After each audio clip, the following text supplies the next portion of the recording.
mentioned mainstreaming gender in renewable energy. Mbolo is an entity that have been initiated in Spain 2003 and now here locally in the Gambia in 2010. We are working with a women group of between 18 to 65 years.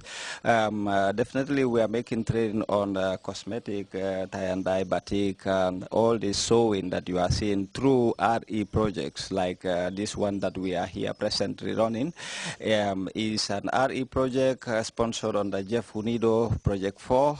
The Energy Minister, Dr. Edward Sajasane, graced the opening ceremony, a scenario depicting the importance the government attaches to renewable energy. For the Energy Minister, it's energy that keeps industries alive, thus promoting small and medium enterprises. This reason and others, as Honorable Sane puts it, is why the seminar is important. For the Energy Minister, providing women with income-generating opportunities is one of the best ways to lift them out of poverty. Therefore, access to electricity, he said, is one of those opportunities, for it avails women the chance to run enterprises of their own. It could be the establishment of small store, a tailoring shop, a cell phone charging center, or a beauty salon. Bringing renewable energy technologies along with training, education and gender awareness programs and policies to rural areas can greatly change the lives of women, improving their health, their security and their local economy, and in turn their entire communities. As the adage goes, when you invest in a woman, you invest in the future. For the Energy Minister, this forum is of great importance to women as major users of energy in the world, from cooking to pumping water and agricultural processing.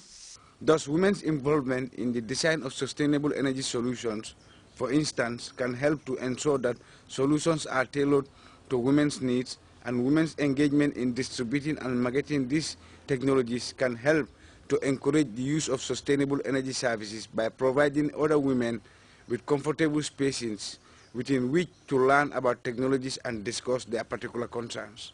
Ndai Bakurin, the Executive Director of the National Environment Agency, who also doubles as the chairperson of the Jeff Unido 4 Project Steering Committee, recognized energy as an important ingredient for sustainable development.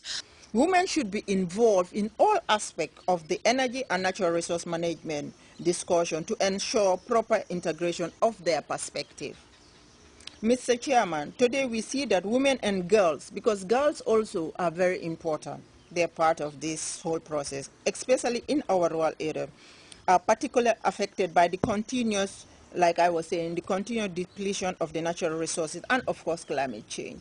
This workshop is designed to be a hands-on training to stimulate expert skills to the women trainees who have been carefully selected from across the country to ensure the availability of local expertise in their communities. Earlier, the Jeff Unido 4 project, in collaboration with the Gambia Technical Training Institute (GTTI), organized a one-week training of trainers on renewable energy for 31 Gambians. 30 other Gambians were also trained on design, installation, and maintenance of standalone hybrid systems. The ongoing training exercise are understood to have highlighted the importance the Gambia government attached to renewable energy.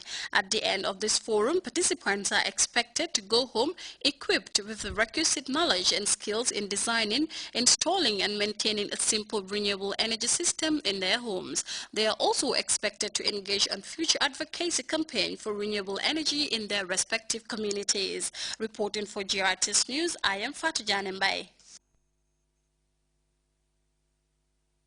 50th anniversary of the July 22nd revolution will continue today, Friday 25th July 2014, with recitations of the Holy Quran at Kanifing Municipal Council chambers at 5 p.m. A news release from Kanifing Municipal Council reveals that the events organized by the APRC Regional Committee of Kanifing Municipality will be held under the dynamic leadership of the President of the Republic, Sheikh Professor Alhaji Dr. Yahya Jammeh. Female community leaders in the West Coast region have been receiving training designed to enable them to address issues affecting women and children.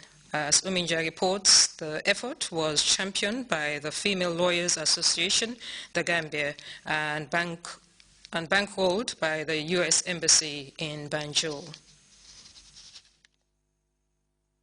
Legal training for rural women in the West Coast region by the Female Lawyers Association of the Gambia was anchored on educating competent lay individuals as paralegals mainly on rights, procedures and issues affecting women and children. It is said to be a very interactive session which engaged all 10 participants and flag officials in productive discussions on issues affecting women. The training, which delved into areas such as the role and functions of paralegals, children and law, family law, land law, and law and society, is expected to give women a better understanding of their rights and the procedures to follow when their rights are violated. We are delighted today, FLAG, to witness yet again a very successful implementation of one of our activities, and that is this training that we have held for women community leaders, introducing them to the role and functions of a paralegal, to enable them give the basic, immediate, urgent, basic legal advice and direction to women and children who come to them, who come to you seeking this advice when they have problems. Many people cannot afford to have legal services, and most legal practitioners live and practice within the Greater Banjul area.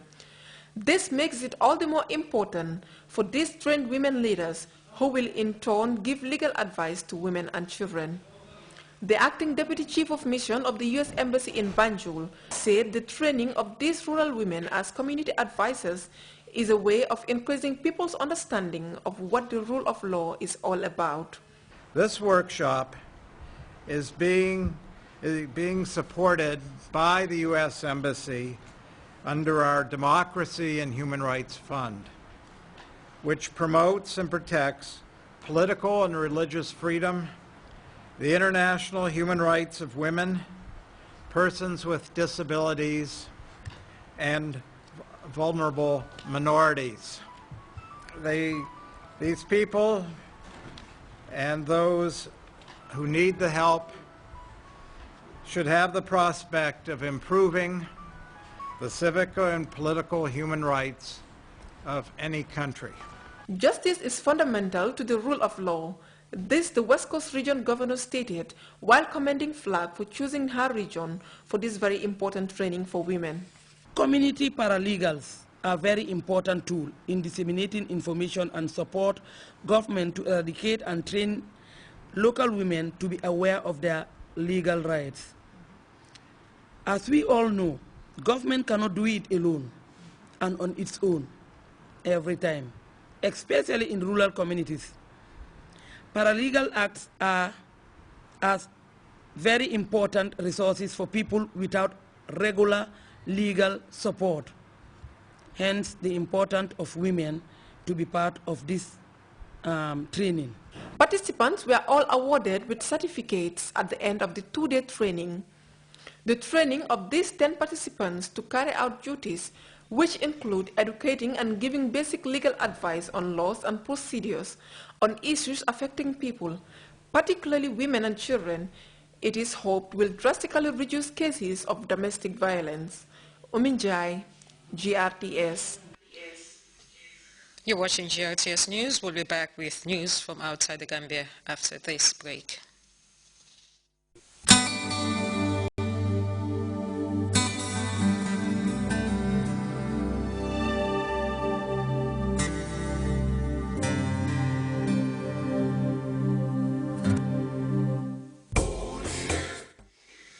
Welcome back.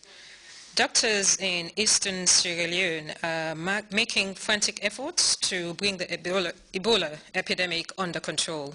This after the Sierra Leonean doctors who was at the forefront of the efforts to bring the highly contagious and lethal disease under control, and 3 of the nurses contracted the disease. The World Health Organization, as we hear in this report, is stepping up sensitization efforts in a bid to stop the spread of the disease. At this hospital in Kenema. Eastern Sierra Leone is one of the areas where the Ebola virus has spread most quickly in recent weeks. The generally fatal disease appeared in Guinea in March and soon crossed the border. Nearly 400 cases have been reported so far in Sierra Leone. Half of the victims have died already, and this is just